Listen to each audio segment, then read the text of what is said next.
Reggie Wayne talking about Matt Ryan, exact quote. It makes me throw up how much he reminds me of Peyton Manning. I'm sick to my stomach. Actually, Reggie says, can't take it. Everything he does, the way he walks, the way he talks. He brought beer in, by the way. Very old school. I don't think that is a new thing to do. It was Stone Cold's beer. Whenever Jim Irsay, Jim Irsay, the owner of the Colts, from a throne, at his house, whenever he said, hey, this is a Navy SEAL, this is an astronaut, I feel like that is the exact feeling that we got when he walked in here. It's like, oh, this is an NFL quarterback. This is not a shot at anybody else. Please, do not take it as such. But there is just some levels of the position of quarterback that some people have more strengths in, some people have strengths in other areas. Matt Ryan just looks the part. I mean, tailored suit, everybody's smiling, incredible golfer. He walks in, he introduces himself to everybody. He's just like the CEO of a Fortune 500 company, which, by the way, he kind of is. Right. Which is how it has to be. Doesn't have to be. There's been other ways to go about winning. But in the Indianapolis Colts organization, with the years of Peyton and then Andrew, I think that is potentially what Jim Irsay was looking for. Matt Ryan's the guy, and Reggie Wayne has co-signed that. Like, yeah, I'm coaching now, and I see this guy every day. This is very similar to the leadership, the extra work probably, the command that he probably takes over in practice and in these walkthroughs and in meeting rooms and everything. It's like that's what you're looking for in an NFL quarterback. And like the other pieces they've added with Gilmore, and then I feel like Ballard has earned the right where you can actually confidently say like, hey, one of these rookies that he just drafted is going to have an impact next year. And you look at Tennessee losing A.J. Brown, like the Colts all of a sudden. I think the Colts are very happy with their draft. Yeah. I think so, if I do recall. Yeah, a couple of those inside the picks or inside the room showed one of the picks. I think it was their fourth round. I forget who it was. But Ballard was like shocked that he was still on the board and that they got him, and he was like juiced up about it too. Good evaluator. Yeah. Chris Ballard, good evaluator. I think everybody would say that. Go ahead, Tom. To Connor's point and to everyone's point, adding Matt Ryan, blah, blah, blah. Tennessee was the favorite in the division earlier in the year. And then when they got Matt Ryan, correct me if I'm wrong, they were even with the Titans. And now after the draft, Colts are minus 105 and the Titans are plus 145. So right now it's either the Colts division to lose or maybe those pesky Jaguars get their number. Well, listen, I know Clowntown was quite a problem for the last 7 years for the Indianapolis Colts. But Vrabel's going to use all that. I mean, they were the number one team in the AFC going into the playoffs last year, and now they're not even favored to win their own division. So, I mean, that's an interesting way that the sports books are looking at it. But there's a reason. The roster is unbelievable. Now, wide receiver's a position, and they brought in Alec Pierce out of Cincinnati, who everybody thinks is going to be good. They need a couple weapons, but Ballard has a lot of faith in the young guys. Michael Strahan, I think was his name. He had like 6-7 weeks of greatness, and then he got hurt, I think, and I don't know if he ever got back. And also, he might have been missed a couple times. Yeah. I mean, who knows? I mean, it might have been on a 45-second play. Yeah, exactly. It might have been a 45-second play where he missed him at some point. Yeah. Now, he might have made the play as well. But also, in the backfield, not only is Matt Ryan there to put everybody in the right position, which runs are we going to, which side are we going to, let's check to this instead of this. Matt Ryan's been there, done that with everything, literally every single situation, including one of the worst of all time on the highest stage. I mean, he has been there, done that. He's going to put Jonathan Taylor in the best position to succeed as well, I believe. And we got an MVP in the backfield still. Colts, that's probably why. But Ryan Tannehill, he's focused on fucking getting better. That's right. He ain't focused on anything else. No. Listen, that guy wants to sit next to me? Cool. He wants to see how I take notes? Cool. I had to go to fucking therapy after our last loss. Yeah. You think I give a damn about coaching anybody? Ryan Tannehill is going to be very motivated this year.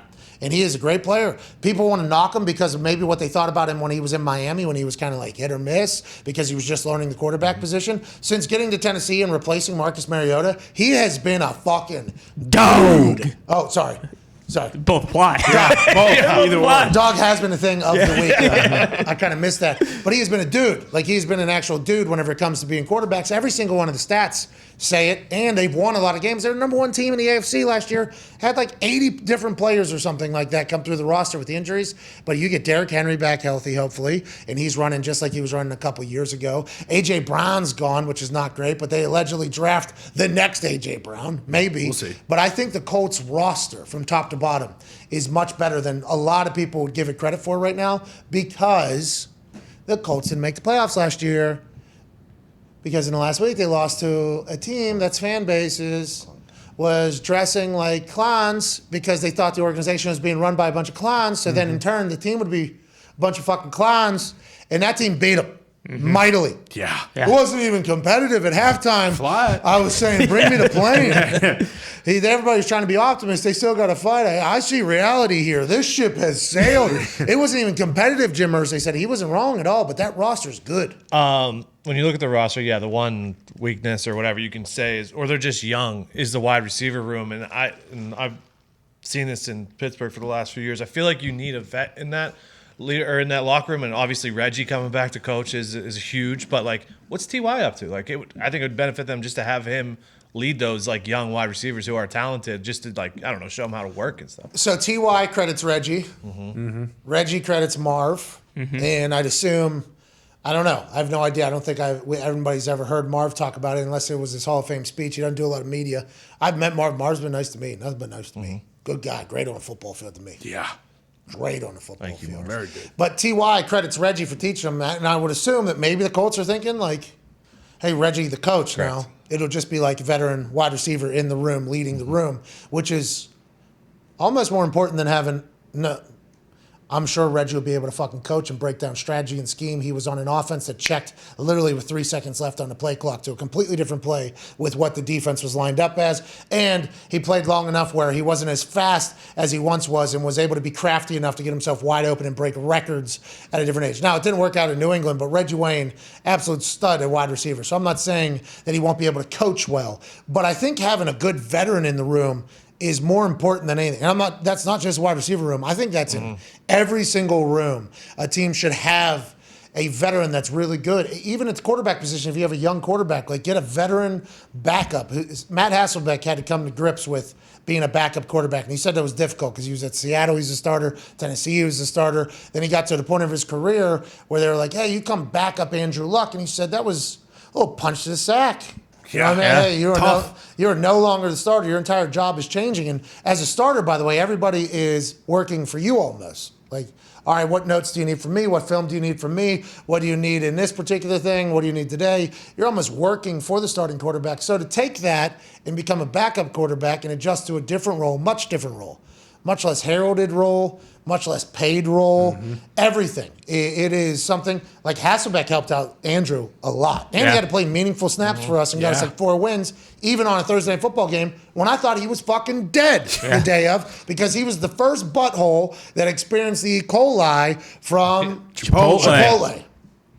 I think he was the first documented case, one of the first ones. Jeez. Whenever they were just handing out E. coli through their chicken and lettuce. Lettuce. Beans. I think it was lettuce or beans or something like that they were doing. Matt Hasselbeck got that. He was in a hospital, I guess, on Tuesday night.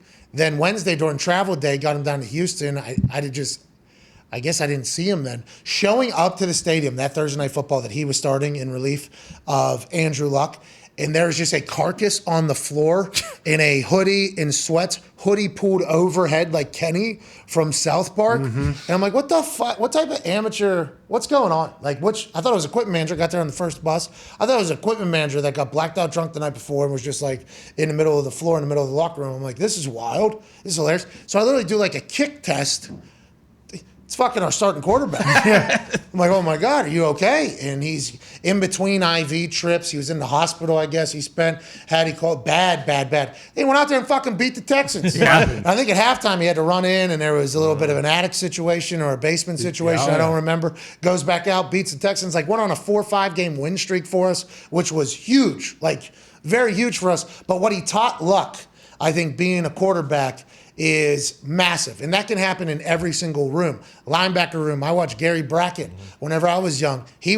Murph was the coach, great guy. I think he was tasked with implementing what the game plan was for the linebackers from the coaches. But Gary, during practice, at practice, was doing a lot of the, hey, you go here, you should do this instead of this, and the individual drills, which I was a part of, basically every single day, which was fantastic. Toughened me up a little bit with the linebackers over there. Dallas Clark with the tight ends, whenever I was young, like watching him just kind of like teach the tight ends, exactly what you're doing. That's so vital, especially at the adult, mature level. So that's why I'm always a big fan of ex-players as coaches. But you're right. I think there needs to be some sort of veteran in the Indianapolis Colts wide receiver room. But unless Reggie's going to be that guy mentally for him, and then Ballard's mentally he'll be able to do it. These guys have enough talent. Hopefully he'll be able to just kind of be a win-win. That's why I kind of think whoever gets Jarvis, obviously Jarvis can still fucking play football, but we've seen him on Hard Knocks and stuff like that. He's an incredible leader in the room. So whoever gets Jarvis gets all of that. Yeah, and I have no idea why he has not been linked to Indianapolis at all, unless he just said, hey, I'm not taking any calls from Indy. Mm-hmm. The weather, what. Great stinks, Jarvis, come on. Yeah. The weather stinks. Weather stinks. It does. Potholes bad. Naeem Hines has lost 4 tires. Not good. Jesus. Okay? He literally put out a tweet, 3rd tire blown, 2 days. I don't know how you guys do it around here in Indy. He's back in town for OTAs or whatever. It has now become a 4th tire in 3 days or whatever, Jeez, blown on these potholes. They're moats out here. Yeah. People drive around the potholes. You can't. They're everywhere. It's literally just it's like a railroad track cutting through the entire lane, but it's, I don't know, 3 feet wide. Massive. And it's not smooth, obviously. It is No. you're getting in there. You're going to war almost. You're tired. It's tough out here. I guess it's everywhere, though.